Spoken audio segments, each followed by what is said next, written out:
De retour pour la nouvelle série qui débute. J'espère que vous avez apprécié les dernières semaines avec Emmanuel Hippolyte et Daniel Descaries, les messages qu'ils ont apportés. Pour les prochaines semaines ou avant le recommencement de Mosaïque sur place, bien entendu, soyez sans inquiétude. Même si on reprend le 13 septembre, eh bien, on va garder nos bonnes vieilles habitudes, c'est-à-dire que la réunion va être live également sur Facebook et sur YouTube comme à l'habitude. Mais pour se rendre là, on fait une série de 4 semaines qui s'intitule « Un instant, s'il vous plaît ».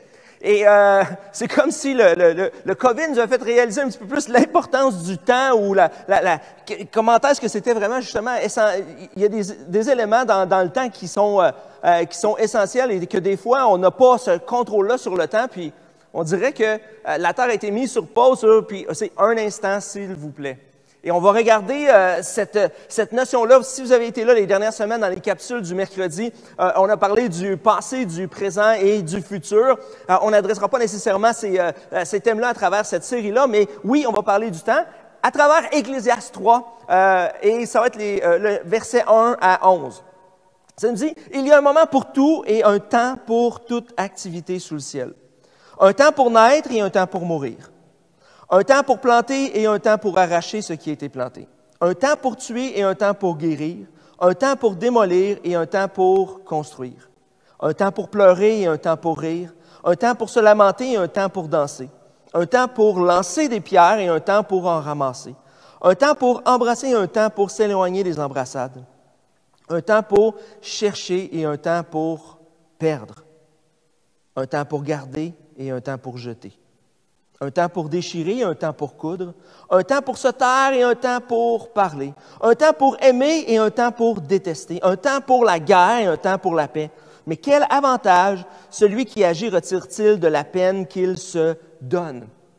J'aime beaucoup le livre de l'Ecclésiaste parce que il y a cette profondeur-là de réflexion d'un homme qui est en fait le roi Salomon qui, lorsque Dieu lui a demandé « Qu'est-ce que tu désires que je te donne? » Il a demandé « Seigneur, donne-moi la sagesse pour pouvoir bien diriger ton peuple, entre autres. » Et durant toute sa vie, malheureusement, le roi Salomon a manqué de sagesse à plusieurs égards et a fait des excès à plusieurs niveaux. Et il s'est retrouvé à un moment dans sa vie où il écrit l'Ecclésiaste, où justement, il est avancé dans sa vie, il a vécu, là. Et ce livre-là, j'aime ça parce que c'est un livre de profondeur, c'est un livre de réflexion. C'est pas un livre de comment faire là, les 7 habitudes de ci ou comment faire ça en 10 étapes, c'est pas ça du tout. C'est un livre pour considérer les choses, considérer la vie, considérer ce qui est important. Et qu'est-ce que tu fais avec le temps qui t'est accordé? Et dans cette partie-là de Ecclésiaste 3, c'est justement un temps. Il y a un temps pour toute chose sous le soleil.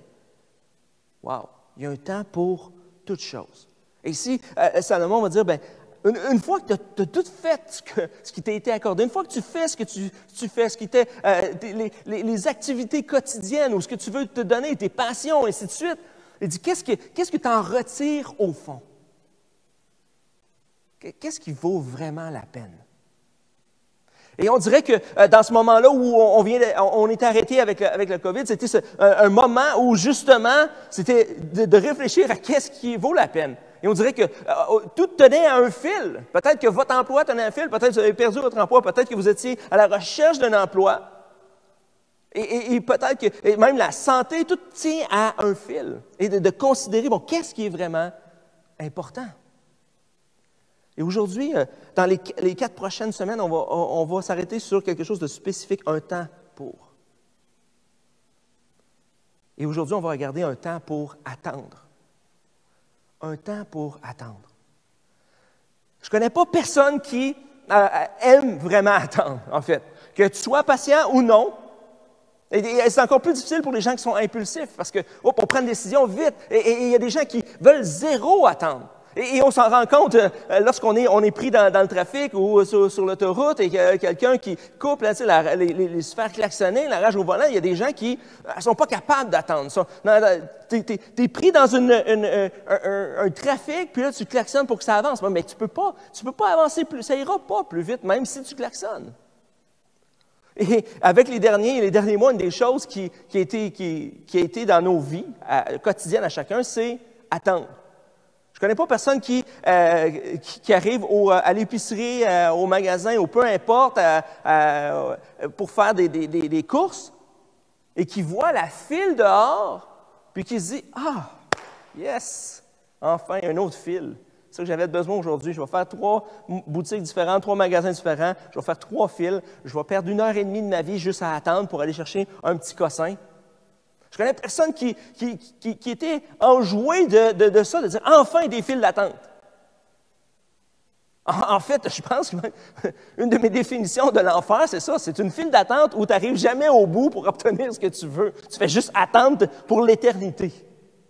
Après, rien, en fait. Et on n'aime pas ça, attendre. Et moi, le premier, lorsque j'arrive à un endroit maintenant, puis il y a une file d'attente, je suis comme « Ah non, il va falloir que j'attende. » Puis là, à ce temps, on dirait qu'il faut concentrer tous nos achats, puis il faut vraiment être certain de rien oublier, parce que tu n'as pas le goût d'y retourner. Avant, ce n'était pas si grave que ça. « Ah, je t'ai oublié le lait. Ah, bon, on va y retourner. » Là, tu fais comme « Ah non, je viens de faire la file, il faut que je refasse la file. » Attendre. Dans la Lamentation 3, les versets 24 à 26, Jérémie va dire « Je le déclare, l'Éternel est mon bien. C'est pourquoi je veux m'attendre à lui. L'Éternel a de la bonté pour celui qui compte sur lui, pour celui qui le cherche. Il est bon d'attendre en silence le secours de l'Éternel. » Et ici, on a cette dynamique-là d'attendre. Il dit « Je veux m'attendre à Dieu. » Et il est bon d'attendre en silence le secours de l'Éternel. Il est bon d'avoir cette période-là d'attente. Et ironiquement, Jérémie se trouve dans un moment de l'histoire où c'est la désolation, tout est détruit autour de lui, ça va pas bien, la guerre, les gens qui sont déportés, et ainsi de suite, et sont asservis. Et lui se retrouve au milieu de tout ça, et à sa place, je ne comprendrais rien. Dieu t'a envoyé comme prophète pour déclarer des choses, puis on dirait que plus tu parles, plus ça va pas bien, plus ça va mal, plus les choses empirent. Et là, tu te retrouves dans cette situation-là. Je dis, Dieu m'a appelé dans cette situation-là. Et lui, au milieu de tout ça, réalise que je peux rien. Fait que je vais attendre. Je vais m'attendre parce que je sais que Dieu est Dieu. Je vais attendre en silence parce que Dieu va finir par faire quelque chose dans cette situation-là. Et dans la vie, il y a un temps pour attendre. Et on ne vit pas dans une société qui met ça de l'avant, l'attente. C'est au contraire. Tout ce qui... Juste les cellulaires, comme si tu as aussitôt qu'ils sortent la nouvelle génération, tu te rends compte que le tien est vraiment dépassé, puis c'est lent. Tandis qu'on recule il y a 10 ans, ton cellulaire-là, c'est une machine de guerre. C'est incroyable. On dirait qu'on n'a plus cette notion-là d'attente. Il faut qu'il se passe quelque chose. Deborah Gorton dit « Les attentes des autres sont devenues notre standard de vie et un jour, nous allons nous retrouver désappointés et déconnectés. » Les attentes des autres. Et les attentes des autres fait qu'on n'est pas prêt à attendre. Pourquoi? Parce qu'il y a tout le temps quelqu'un qui s'attend à ce que tu dois faire ceci, tu devrais être là, il ne faut pas que tu sois en retard, il faut que tu accomplisses les mandats, le deadline et ça. Et il y a des gens, les attentes de la société même sur toi justement de pouvoir performer, d'accomplir quelque chose, de livrer la marchandise, fait en sorte que tu ne peux pas te permettre, c'est un luxe d'attendre, de se positionner dans un moment d'attente. Et avec Dieu, oui, des fois, souvent, on met l'accent même. Même souvent, on va mettre l'accent sur ces éléments-là de la Bible où on va voir des gens en action pour Dieu. Et c'est vrai, et il y a un temps, parce qu'il y a un temps pour toute chose. Il y a un temps pour l'action, il y a un temps pour bouger, il y a un temps pour parler, il y a un temps pour déclarer, il y a un temps pour accomplir quelque chose. Mais il y a un temps pour attendre. Et des fois, même avec Dieu dans l'Église, on met beaucoup l'accent sur voici ce qu'il faut faire, voici comment on va se projeter, voici qu'est-ce qu'on va accomplir. Et c'est bien. Mais c'est comme si le moment d'attente, on l'a mis de côté. Quand pour Dieu, c'est quelque chose de vital et important. Et dans Romains 12, lorsque l'apôtre Paul dit « ne vous conformez pas au siècle présent », mais je pense qu'en ayant juste ce désir-là d'accomplissement, on manque une partie et on se conforme justement aux attentes de la société et envers l'Église ou envers qu'est-ce qu'on devrait faire en tant que croyant, et on oublie et on omet une partie importante qui est attendre. Il y a un temps pour attendre. Le psaume 37, les versets 5 à 7 nous dit « Recommande ton sort à l'Éternel, mets ta confiance en lui et il agira. Il fera paraître ta justice comme la lumière et ton droit comme le soleil en plein midi. Garde le silence devant l'Éternel et espère en lui. Ne t'irrite pas contre celui qui réussit dans ses entreprises, contre l'homme qui réalise ses méchants projets. » Et souvent dans notre vie, on va devenir impatient, on va devenir impulsif, et justement parce qu'on voit des gens réussir ou on voit des gens qui font mieux que nous, on voit des gens, puis on se retrouve dans une position où nous aussi, fait qu'on veut avancer, nous aussi on veut défoncer aux portes, nous aussi on veut notre opportunité, nous aussi on veut saisir quelque chose. Et malheureusement, des fois, peut-être qu'on fait ça au détriment de réaliser qu'est-ce que Dieu a pour nous. Et ici, le psalmiste dit justement, recommande ton sort à l'Éternel. Garde le silence devant l'Éternel. Espère en lui et regarde pas les autres autour. Regarde à ce que Dieu place devant toi aujourd'hui. Un moment d'attente est un moment pour être honnête avec nous-mêmes et avec Dieu. Parce que s'il n'y a pas de moment d'attente, en fait, c'est un peu ce qui s'est passé pour Salomon. Salomon a vécu sa vie, il était un des hommes les plus riches de la planète, même à ce jour. Imaginez, mais on recule, là.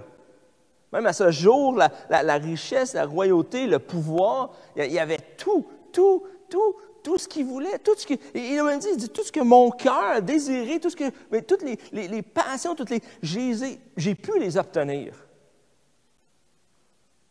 Mais pendant qu'il faisait tout ça, il a oublié certaines notions. Il n'a pas pris le temps de toujours s'arrêter, de réfléchir. Il a seulement agi avec impulsivité, mais il ne s'est pas arrêté. Et aujourd'hui, on vit dans cette société-là, dans ce monde-là, qui ne s'arrête pas, qui n'attend pas, parce qu'on n'est pas capable. Et on dirait que plus la vie avance, plus les années avancent, plus la société, la technologie avance, plus on est impatient avec l'attente, plus on s'irrite avec l'attente, plus on est incapable d'attendre. On n'a pas le temps de l'être. Mais ce que j'aime avec ça, le roi David est tellement transparent, tellement direct, tellement introspectif qu'il va dire, j'ai réalisé que c'est pas en t'offrant ceci, puis c'est pas en faisant tel service, c'est pas en faisant ça que je vais obtenir ta faveur. C'est que je peux me présenter, en fait, ce que tu veux, c'est que je m'arrête, que je me place dans un moment d'attente, que je me présente devant toi honnêtement, tel que je suis. Et ça se pourrait que tel que je suis, c'est que mon esprit est brisé, que je me sens humilié. Et tel est que si on se présente comme ça dans la société, souvent c'est un rejet qu'on va obtenir. Ou on va dégrader un peu dans les échelons, dans l'estime des gens, dans la confiance, et ainsi de suite. Avec Dieu, c'est le contraire. Le roi David nous dit, si je fais ça, tu ne dédaignes pas ça. Au contraire, c'est le meilleur sacrifice que je peux t'offrir, c'est moi en tant que tel que je suis. Et c'est là que Dieu va être content. Wow! Et dans ce moment-là d'attente, ces moments comme Salomon, de réaliser que, oui, il y a un temps pour toute chose, mais il y a ce moment-là d'attente où je ne sais pas trop, je n'ai pas de réponse, j'ai plein de questions, et où Dieu veut te rencontrer là où tu es. Jeff Leake a dit, « Si nous agissons comme si nous allions bien alors que nous sommes en train de mourir à l'intérieur, alors nous nous fermons à l'opportunité de connecter avec le cœur de Dieu. L'authenticité nous rend capables de bâtir une relation d'amour et de confiance. Notre authenticité avec Dieu, c'est là où on va pouvoir bâtir une véritable relation d'amour et de confiance avec Dieu, d'être réellement et totalement nous-mêmes et de ne pas juste prétendre. Et c'est dans ce moment-là d'attente où je peux vraiment connecter avec Dieu, où je peux juste être là, puis juste dire, voici, comme David, comme Salomon, voici ma réflexion, voici mon cœur. Et des fois, on se retrouve volontairement, comme je disais dans le COVID, avec ce moment-là d'attente. Et des fois, peut-être que c'est bon de se placer dans un moment d'attente. Il y a quelques semaines, j'ai décidé de faire ça pendant mes vacances. On ne peut pas aller à 50 endroits, tout ça. Et j'ai décidé de prendre un moment où moi, je pars en camping avec moi-même. Et où j'ai planté ma tente. Et en fait, je suis arrivé sur le terrain. Il y avait, c'est juste après l'espèce de finale de tornade ou de whatever, de tempête tropicale qui est arrivée. Puis, j'arrive le lendemain, le terrain est wash, c'est tout. Et lorsque je suis arrivé pour planter ma tente, habituellement, si vous êtes amateur de camping, peut-être vous avez des enfants, tout ça, vous arrivez, bon, vite. Quand on arrive tout de suite, il faut monter la tente, peut-être les enfants ont faim, ont mangé. Puis là, il y a quand même ce moment-là où, avant de déstresser, de s'arrêter, il faut faire. C'est tout de suite, c'est comme, oui, il y a quand même un timing, il y a un horaire. Et quand je suis arrivé, j'ai dit, qu'est-ce qui presse? Pas besoin de la monter tout de suite.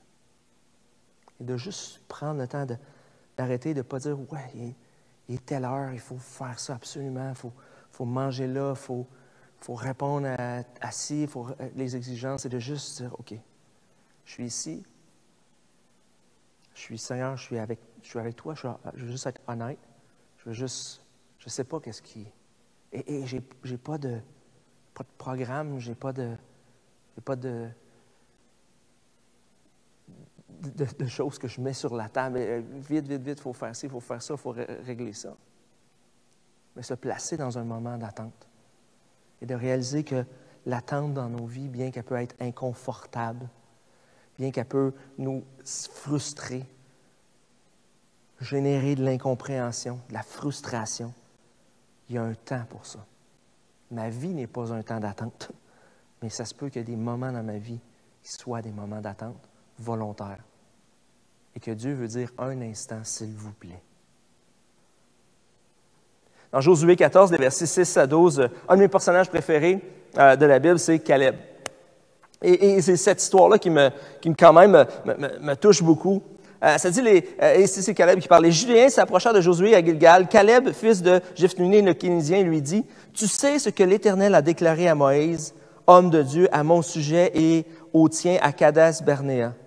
J'étais âgé de 40 ans lorsque Moïse, le serviteur de l'Éternel, m'a envoyé de Kadesh-Barnéa explorer le pays, et c'est avec un cœur droit que je lui ai fait mon rapport. » On va s'arrêter là. Juste un instant. Imaginez, Caleb, la première partie d'Égypte, lorsqu'il était jeune, très jeune, a entendu parler de toute l'histoire, des miracles, ce que Dieu a fait. Et il semble que Caleb ait grandi dans cette dynamique-là où il y avait cette confiance-là en Dieu.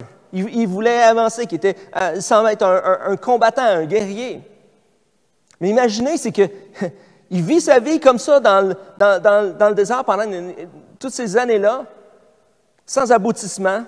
Et là, tout d'un coup, Moïse, je t'appointe, toi et 11 autres personnes, vous allez explorer. Le moment de ta vie, l'opportunité, voici ce que j'attendais. Et j'ai été choisi. J'ai 40 ans. Imaginez, 40 ans.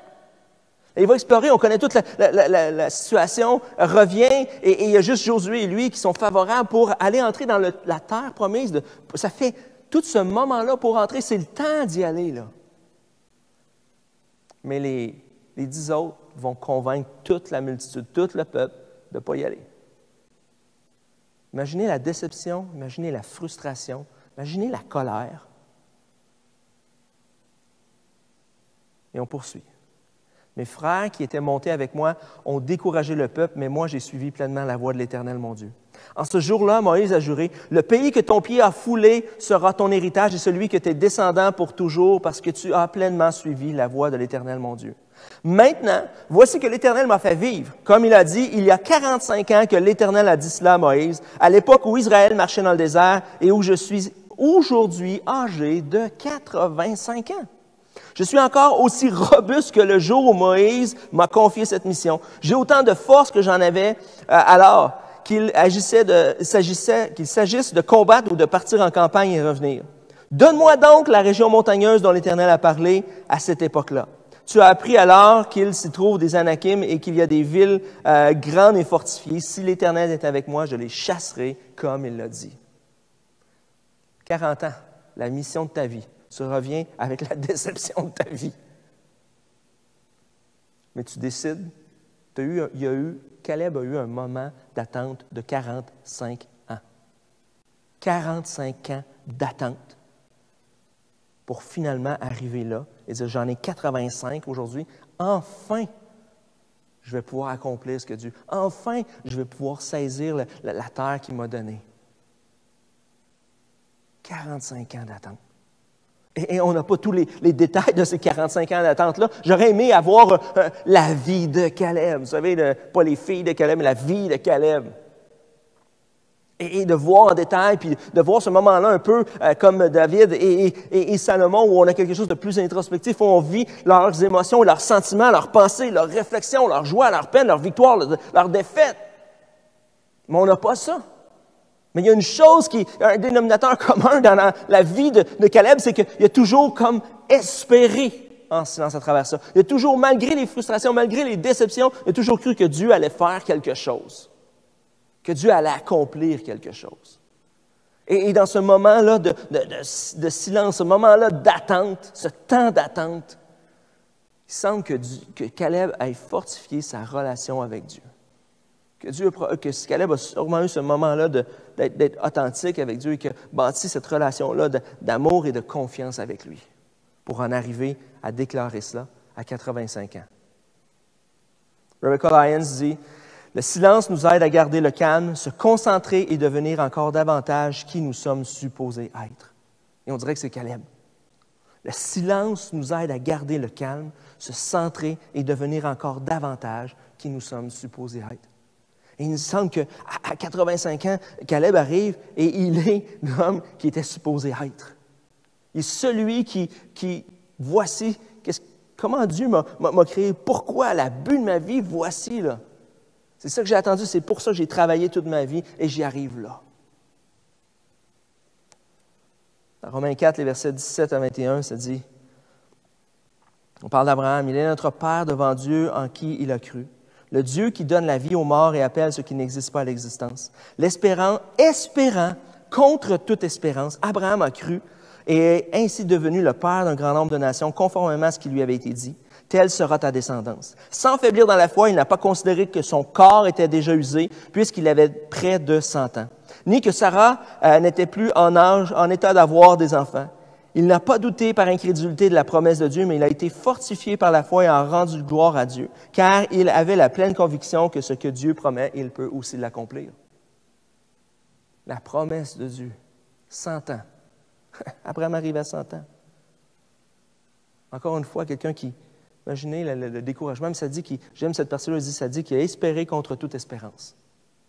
Il savait au fond de lui que Dieu peut faire infiniment au-delà. Que Dieu, à un moment donné, l'attente va terminer et il va se passer quelque chose. Et bien que tous les signes, tous les éléments autour de lui faisaient que ça ne marchera pas, ça ne fonctionnera pas, il a dit oui, je crois que ça va fonctionner. Et encore une fois, ça dit qu'il était fortifié dans sa foi. À travers ces années-là, Abraham, je ne peux pas croire qu'il n'a jamais dit à Dieu, voyons donc, tu vois l'heure, tu vois l'état de ma femme, tu vois mon état. Là, je ne sais pas comment tu vas faire ça, mais ça ne marche pas. Puis l'incompréhension, le doute, la frustration. Imaginez Noé. Oui, ça dit qu'à 500 ans, Dieu, imaginez, il y avait 500 ans de vie. What? Puis, Dieu lui a parlé pour l'arche. Mais à 600 ans, il lui a dit, OK, là, tu peux embarquer dans l'arche. Ça veut dire que plus ou moins, on ne sait pas exactement combien de temps a pris la confection de l'arche. Mais entre le moment qu'il a dit, tu vas bâtir une arche et le moment où tu vas entrer dans l'arche, il s'est passé 100 ans environ. Je veux bien croire qu'il y a bien du monde qui ont ri de lui, se sont moqués de lui. Je dirais, voyons, voir si ça va arriver, voir si ça va se passer. Je termine bientôt. Pablo Picasso dit, « Sans grande solitude, aucun travail sérieux n'est possible. » Wow! Et c'est un peu ce que ces hommes-là, de Caleb, de Noé à Abraham, ont vécu. Des moments où tu te retrouves dans l'attente, un temps d'attente. Et souvent, dans un temps d'attente, c'est un moment où tu te retrouves seul, où on dirait qu'il n'y a pas d'issue. Les gens autour ne peuvent pas nécessairement saisir tout ça. Mais aucun travail sérieux n'est possible. Parce que c'est dans ce moment-là que Dieu va travailler le plus en profondeur dans nos vies. Psaume 139, les versets 15 à 17 dit « Mon corps n'était pas caché devant toi lorsque j'ai été fait dans le secret, tissé dans les profondeurs de la terre. Je n'étais encore qu'une masse informe, mais tes yeux me voyaient. Et sur ton livre étaient inscrits tous les jours qui m'étaient destinés avant qu'un seul d'entre eux n'existe. » Wow! Que tes pensées, ô Dieu, me semblent impénétrables, que leur nombre est grand. Comment les compter? Elles sont plus nombreuses que les grains de sable. Je me réveille, je suis encore avec toi. Et souvent, lorsqu'on se retrouve dans un moment, dans un temps d'attente, c'est là où on essaye de raisonner à la place de Dieu des fois. C'est là où on essaye de précipiter. C'est là où on est impatient. Mais les pensées de Dieu sont impénétrables. Et c'est ce moment-là où on doit arriver à réaliser la grandeur, la profondeur de Dieu dans nos vies, plus qu'on ne l'a jamais expérimenté avant. On revient à Ecclésiaste 3, le verset 11. « J'ai vu quelle occupation Dieu réserve aux humains. Il fait toutes choses belles au moment voulu. Il a même mis dans le cœur la pensée de l'éternité. Même si l'homme ne peut pas comprendre l'œuvre que Dieu accomplit du début à la fin. » Wow! La réflexion de Salomon au bout de sa vie, c'est de dire, bien, l'homme ne peut pas tout comprendre l'œuvre que Dieu accomplit du début à la fin de sa vie. Mais Dieu a placé la pensée de l'éternité en nous, puis il dit, toute chose, une chose que j'ai vue, c'est que toute chose belle au moment, il fait toute chose belle au moment voulu. Et aujourd'hui, dans la société dans laquelle on vit, on nous dit, le moment voulu, c'est tout de suite, c'est maintenant, c'est OK, c'est là, go, puis même tu es en retard, tu as passé à côté, c'était là, c'était hier le moment voulu. Avec Dieu, dans ce moment d'attente-là, il nous fait réaliser que non, c'est moi qui est en contrôle, c'est pas toi qui est en contrôle. C'est pas l'humanité qui est en contrôle. Et je pense qu'à travers la situation du COVID, on a vu que l'humanité n'est pas si tant en contrôle de bien des choses, bien malgré tout l'avancement. De réaliser que dans ce moment-là d'attente, bien, oui, il va faire toutes choses belles au moment voulu. Quelquefois, Dieu demeure silencieux, car il veut toute notre attention. Dans un temps d'attente, Dieu s'attend à ce qu'on s'attende à lui, parce qu'il veut toute notre attention. Il y a peut-être quelque chose à nous dire et à faire. Je termine avec le psaume 138, qui pourrait être notre prière. L'Éternel terminera ce qu'il a commencé pour moi. Éternel, ta bonté dure éternellement. N'abandonne pas les œuvres de tes mains. L'Éternel terminera ce qu'il a commencé en moi. Peut-être vous vous trouvez dans un temps d'attente maintenant, avec des questions, avec pas tant de réponses, avec un désir que ça avance, que ça bouge, il se passe de quoi, ou avec, bon, là, c'est assez. Et peut-être que dans ce moment-là d'attente, Dieu veut votre attention. Et Dieu veut faire quelque chose en plus en profondeur. Dieu veut que vous soyez honnête et transparent plus que jamais avec lui, que vous vous présentiez tel que vous êtes, et que vous soyez brisé, que vous soyez dans le doute, peu importe la situation dans laquelle vous vous trouvez, c'est le moment d'être honnête avec Dieu. Parce que c'est le sacrifice qui, lui, est agréable. C'est ça qui attend de vous, parce que c'est là qu'il veut vous rencontrer. Prions ensemble. Seigneur, tu nous dis qu'il y a un temps pour toute chose. Et des fois, on a de la difficulté, on voudrait qu'il y ait juste le temps pour ce qu'on voudrait qu'il y ait le temps. On voudrait que ce soit toujours notre temps, nous. Mais il y a un temps pour toute chose et il y a un temps pour attendre. Et bien que, Seigneur, c'est quelque chose qui nous presse comme dans un étau parce que la société d'aujourd'hui nous dit que tu n'as pas le temps d'attendre. Mais toi, Seigneur, tu nous places dans une position où, justement, tu détiens le temps dans tes mains, tu détiens l'éternité dans tes mains, et peut-être qu'on peut se retrouver dans un moment d'attente et que tu veux notre attention. Tu veux toute notre authenticité, notre honnêteté. Et aujourd'hui, Seigneur, on veut venir devant toi de cette façon-là, avec tout, bien humblement, Seigneur. Et merci de nous attendre et de s'attendre à ce qu'on vienne te rencontrer dans ce moment-là. Et merci, Seigneur, de faire toutes choses bonnes dans ton temps. Merci, Seigneur, de faire, Seigneur, d'accomplir ce que tu as prévu d'accomplir dans nos vies. Dans le nom de Jésus. Amen et amen. Merci d'avoir été avec nous ce matin. Mercredi, on a une méditation de la semaine, bien entendu, par rapport au message. Vendredi, une petite vidéo qui va parler du retour de Mosaïque, donc soyez là. Et sinon, je vous souhaite une très bonne semaine. Dimanche prochain, on se retrouve 10h30, Facebook, YouTube, pour la suite de notre série « Un instant, s'il vous plaît ». Sur ce, bonne semaine!